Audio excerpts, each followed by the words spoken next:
अनुपात समानुपात के दूसरे पार्ट के वीडियो में देखते हैं कुछ प्रश्नों को जो आपको बैंकिंग, रेलवे, एसएससी में प्रश्न देखने को मिलेगा।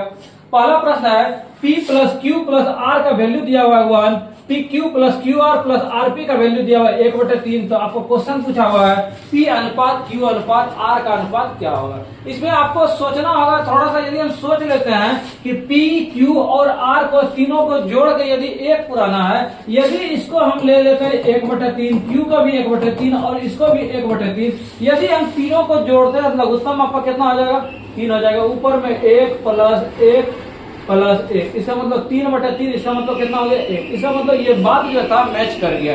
तब जब हम पी क्यू आर को तीनों को क्या लिखे 1/3 1/3 और 1/3, इस बात को भी मैच करना चाहिए, तब हम उसको लिख सकते हैं पी क्यू आर तीनों का वैल्यू कितना आ रहा है 1/3। इसमें हम देखते हैं, बोला पी का वैल्यू 1/3 लिए थे, इसका भी 1/3, क्यू का वैल्यू 1/3 प्लस 1/3 प्लस 1/3 गुना 1/3, ये हो गया 1/9 प्लस 1/9 प्लस 1/9। लघुत्तम की बात करें तो 9 हो गया, यहाँ कितना हो गया 3 हो गया, ये कैंसिल हो गया। इसका मतलब 1 कितना हो गया 3। इसका भी कहना था P Q into Q R plus Q R P का वैल्यू जो आना चाहिए वो 1/3। कहने का मकसद हो गया यदि हम पी का वैल्यू 1/3, क्यू का वैल्यू 1/3 और आर का वैल्यू 1/3 रख दे तो मेरा ये जो क्वेश्चन दिया हुआ था दोनों बात क्या कर रहा था, फुलफिल कर रहा था। तो अब क्वेश्चन पूछा गया पी अनुपात क्यू अनुपात आर का वैल्यू, तो इसका मतलब 1/3 अनुपात 1/3 अनुपात 1/3, तो तीनों यदि कैंसिल हो गया इसका मतलब 1 अनुपात 1 अनुपात 1। जिस ऑप्शन में आपका 1 अनुपात 1 अनुपात 1 है वही आपका क्या हो गया, आंसर हो गया। नेक्स्ट प्रश्न संख्या 22। क्वेश्चन है दो संख्याएं ज्ञात कीजिए जिनका मध्यानुपात 24 है और तृतीयानुपात कितना है 1536 है। अब आपको जानना होगा मध्यानुपात कैसे निकालते हैं और तृतीयानुपात कैसे निकालते हैं। तो मध्यानुपात किसी भी दो संख्या के, मान लीजिए 5 और 10 है, इसका बोलेगा आपको मध्यानुपात निकालना। तो मध्यानुपात कैसे निकालते हैं, तो दोनों संख्या को गुणा करके रूट के अंदर डाल देते हैं, यही आपका क्या हो जाता है मध्यानुपात। यदि तृतीयानुपात का बात करें, मान लीजिए 5 और 10 का क्या पूछे तृतीयानुपात, तो तृतीयानुपात कैसे निकालते हैं, तो ये जो बाद वाला संख्या रहता है इसको 2 बार गुना करते हैं। कहने का मतलब 10 गुना 10 और पहले संख्या से डिवाइड करते हैं, यही आपका क्या निकलता है तृतीयानुपात। तो हम ऑप्शन पे यदि बात करते हैं, बोला दो संख्या, ये दोनों संख्या 4 ऑप्शन दिया हुआ है, दोनों का मध्यानुपात 24 होना चाहिए। कहने का मतलब इस दोनों संख्या को यदि गुना करके रूट के अंदर डाल दें, इसका यदि रिजल्ट 24 निकलेगा तो मेरा सेट हो जाएगा। तो इस दोनों को गुना करेंगे और रूट निकालेंगे तो इसका 24 निकल जाएगा। बोला तृतीयानुपात होना चाहिए कितना 1536। यदि हम 24 और 24 का तृतीयानुपात निकाले तो कैसे बोले थे तृतीयानुपात, यदि दो संख्या आपको दिया हुआ है इसका बोले तृतीयानुपात, जो बाद में संख्या हो वो 2 बार गुना हो जाएगा और पहले संख्या से क्या होगा डिवाइड हो जाएगा, ये कट जाएगा तो इसका 24 और 24 का तृतीयानुपात कितना बच गया 24, लेकिन होना चाहिए कितना 1536। ये पहला आपका ऑप्शन क्या आ गया, कट हो गया। दूसरा ऑप्शन हम बात करते हैं। दूसरा ऑप्शन है आपका 6 और 96।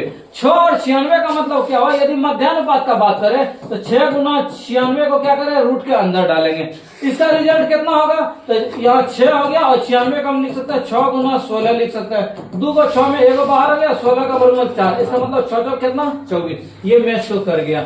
इसको भी देखते हैं तृतीयानुपात 6 और 96 का कितना होगा, तो 96 गुना 96 करना है और पहला संख्या से क्या करना है डिवाइड करना है। ये यदि कटाते हैं तो 16 बार में, अब बचा मेरा 96 गुना 16, इसको यदि आप करेंगे कितना होगा 1536। अब अनुमान से भी बता सकते हैं, छोटा का कितना 36 हो गया, और दूसरा यदि 100 से कम था, यदि 100 रहता 16 से गुना करते 16 से इससे कम था तो आपका आंसर कितना हो गया 6 और 96।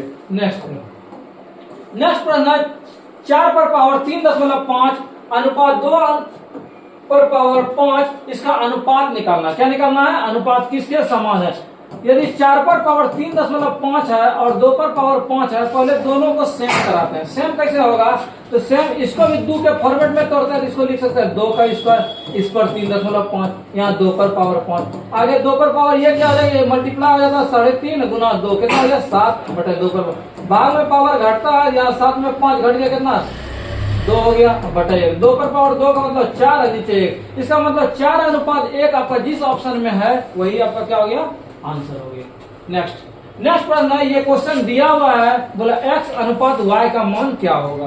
अब ऑप्शन से भी रख के बना सकते हैं। पहला ऑप्शन में था 2:3, इसको यदि इसमें रखते हैं 2:3 का मतलब क्या, x का वैल्यू 2 और y का वैल्यू 3, इसमें यदि रहता है पहला ऑप्शन में 4 × 2 का स्क्वायर माइनस 10 गुना 2 गुना 3 प्लस 6 गुना y का वैल्यू 3 का स्क्वायर। इसका रिजल्ट कितना हो गया? 2 का स्क्वायर 4, 4 के कितना हो गया 16 माइनस 3 दूनी 6, 6 गुना 10 कितना 60 प्लस 3 3 9, 9 6 कितना 54।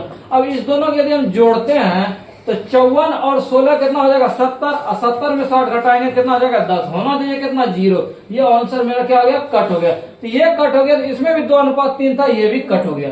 इसको देखते हैं 1:2, 1:1 और 3:2 और 1:1। अब इसमें दोनों में बात था, तो इसको बात करते हैं, यदि 1:1 आ जाएगा, मैच कर जाएगा, तो एक बार फिर इसको देखना पड़ेगा। इससे अच्छा पहले इसी को देख लेते हैं। यदि ये नहीं होगा तो इसका मतलब केवल क्या होगा 1:1। तो 3 2 को हम चेक करते हैं, तो 4 × 3 का स्क्वायर माइनस 10 × 3 गुना 2 प्लस 6 × 2 का स्क्वायर कितना हो गया? 3 का स्क्वायर 9, 9 चौके कितना 36 माइनस 2 दूनी 4, 4 के 12, 12 गुना 10 कितना हो गया 120 प्लस 2 दूनी 4 और 4 छः कितना 24। इसको हम करते हैं, क्या स्थिति हो रहा था? 3 का स्क्वायर था कितना हो गया? 3 का स्क्वायर 9 और 9 चौके कितना हो गया 36, 10 गुना 3 गुना 2, 10 30 दूनी यहाँ कितना हो गया 60 हो जाएगा, मिस हो गया था। 36 और 24 कितना हो गया 60, और 60 में 60 घट गया कितना 0। इसका मतलब ये मैच कर गया, 3:2 मैच कर गया। इसको भी देखते हैं, ये हो गया श्योर है, इसको हमको देखना ही नहीं है, इसीलिए कि जब ये हो गया तो ये हो ही नहीं सकता। आगे हम देखते हैं, बोला 2 संख्याओं का अनुपात कितना है 25 है, उनका अनुपात 3 अनुपात कितना है 2 है, तो बोला संख्याएं क्या होगी? 2 संख्याओं का योग जो है 25 है, 2 संख्या का जोड़ है, बोला अनुपात कितना है 2:3। 2 3 कितना हो गया 5, इसका मतलब 5 का वैल्यू 25 है, 1 का वैल्यू कितना हो गया 5। अब बोला था संख्या क्या हो गया, तो 1 का वैल्यू 5, तो 5 दूनी कितना 10, तो 10 किस ऑप्शन में गए? इसमें 5 3 15 आंसर। नेक्स्ट बोले एक विद्यालय के 820 विद्यार्थियों में लड़के और लड़कियों की संख्या 3:2 में है। 3:2 का मतलब कितना हो गया 3 2 5, तो 5 का वैल्यू हो गया 800 कितना 20, तो 1 का वैल्यू कितना हो गया 16 85 100 कितना 64। यदि लड़के लड़की की बात करें, बोला 3:2 है, इसका मतलब 1 का वैल्यू 364 हो गया, तो लड़का कितना हो गया 164 गुना 3 और लड़की कितना हो गया 164 गुना कितना 2। अब बोला दोनों का 1:1 बनाना है। 1:1 का मतलब दोनों को बराबर करना है। बोला कितनी लड़कियों को शामिल, कितना लड़की को जोड़ दे। ये लड़का का था और ये किसका था लड़की का, तो इसमें 164 गुना 3 था, इसमें 164 गुना कितना था 2 था। इसका मतलब 161 गुना 164 गुना 1 यदि और रहता तो दोनों बराबर होता। 164 गुना 1 का मतलब कितना लड़की को ऐड करना था 164 आंसर। नेक्स्ट प्रश्न 27, 5:8 का वैल्यू 150:x, तो x का अनुपात क्या होगा? बच्चा की तरह भी बना सकते 5 अनुपात का मतलब 8 बराबर 150/x। ये कट गया ऊपर से कितना बार में 30 बार में, तो 30 गुना 8 कितना 240, x का वैल्यू कितना 240। जिस ऑप्शन में आपका 240 है वही क्या हो गया आंसर हो गया। नेक्स्ट, ये पहले भी आपको बताए थे, बोला 8 और 18 का मध्यानुपात। तो मध्यानुपात कैसे निकालते हैं? वैसा संख्या 2 संख्या आपको यदि दिया हुआ है तो दोनों को गुना करके केवल किसके अंदर डालना है रूट के अंदर। 18 गुना 8 कितना हो गया 144, और 144 का वर्गमूल कितना होगा 12 होगा। नेक्स्ट प्रश्न संख्या 29, 29 में दिया हुआ a/2 b/3 और c/4 का वैल्यू। बोला यदि तीनों बराबर है a plus B plus c/c का मान क्या होगा? यदि a/2 के नीचे कुछ भी रहे तो यही इसका मान होता है, b के नीचे जो भी रहे वही मान होगा, और c के नीचे वो जो रहे वही मान होगा। इसका मतलब हो गया a plus B plus c, तो 2 3 5 5 4 कितना 9/c का वैल्यू कितना है तो 4 था ध्यान, इसका मतलब 9 कितना हो गया 4। यदि इस ढंग से आप नहीं बनाए तो आप के भी मान सकते थे। यदि इसको के मानते तो इस दोनों को लेके चलते a/2 बराबर के, इसका मतलब हो गया आपका a बराबर 2k, b बराबर हो गया 3k, c बराबर कितना हो गया 4k। अब बोला a plus B plus c, 2 3 5 4 कितना हो गया 9 के ऊपर में हो गया, नीचे c था तो 4k था, k कैंसिल, इसका मतलब कितना 9/4। तो आपको मकसद समझना होगा, यदि x के नीचे या y के नीचे जो भी रहेगा वही उसका क्या होता है वैल्यू हो जाता है। सेम प्रश्न इसी तरह से यहाँ भी है, x अनुपात y, इसका मतलब है x/y का वैल्यू कितना है 3/5। ये नीचे रहे या ऊपर में रहे, x का वैल्यू 3 ले लेंगे और y का वैल्यू कितना ले लेंगे 5 ले लेंगे। सवाल पूछा था 10x प्लस 3y अनुपात 5x प्लस 2y का मान क्या होगा? इसमें मान आप रख देंगे, यहाँ 10 गुना x का जगह बोला था कितना 3 रखने, 3 प्लस 3 गुना 5, अब अनुपात था 5 गुना x, x का मान 3 था, 3 प्लस 2 गुना y का मान कितना था 5 था। क्या स्थिति हो गया, 10 तिया 30 और 5 तिया 15, 30 और 15 कितना हो गया, ऊपर में 45, नीचे हो गया 5 तिया 15, 15 10 कितना 25, 5 से कटेगा 25 25, 5 9 45, इसका मतलब 9/5 जिस ऑप्शन में होगा वही आपका क्या हो गया, आंसर हो गया। नेक्स्ट प्रश्न है a/b बराबर 2/3 बराबर b/c बराबर 4/5, तो बोला a प्लस b/c का मान क्या हो। सेम इसी ढंग से यहाँ मामला कहाँ फंस रहा था, मामला फंस रहा था यहाँ b का वैल्यू बोल रहा था 3 लेना और यहाँ b का वैल्यू बोल रहा था कितना लेना है, 4 लेना। तो दोनों को बैलेंस कर देते, कैसे बैलेंस करेंगे, यदि इस पूरे टर्म को यहाँ 3 था इसको 4 से गुना कर दें और इसको 3 से गुना कर दें, तो अब ये भी बोलने लगेगा b का वैल्यू 12 हो गया, 5 दिया कितना 15, यहाँ कितना 4 से गुना, तो a का वैल्यू 4 दूनी 8 और नीचे 4 थे कितना 12। अब यहाँ भी b बोलेगा वैल्यु मेरा 12, यहाँ भी b बोलेगा वैल्यू कितना 12। अब काम कर देंगे आसान से, बोले a प्लस b दोनों जरूरत है, 8 और 12 कितना 20 बटे b प्लस c, यहाँ b 12 यहाँ 15 कितना 27, जिस ऑप्शन में 20/27 है वही आपका क्या हो गया, आंसर हो गया, पहला ऑप्शन में था।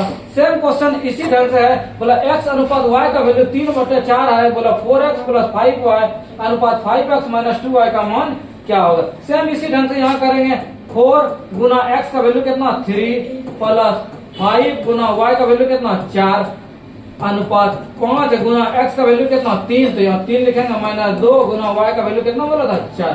क्या स्थिति हो गया, 4 तिया 12 और यहाँ 5 हो गया 20, 20 और 12 कितना हो गया, ऊपर में 32, नीचे क्या हो गया 5 तिया 15, 15 में 8 गया कितना 7, जिस ऑप्शन में आपका 32/7 होगा वही आपका क्या होगा, आंसर होगा। मिलेंगे नेक्स्ट सीरीज में कुछ और प्रश्नों के साथ, तब तक हमारे साथ बने रहे, धन्यवाद।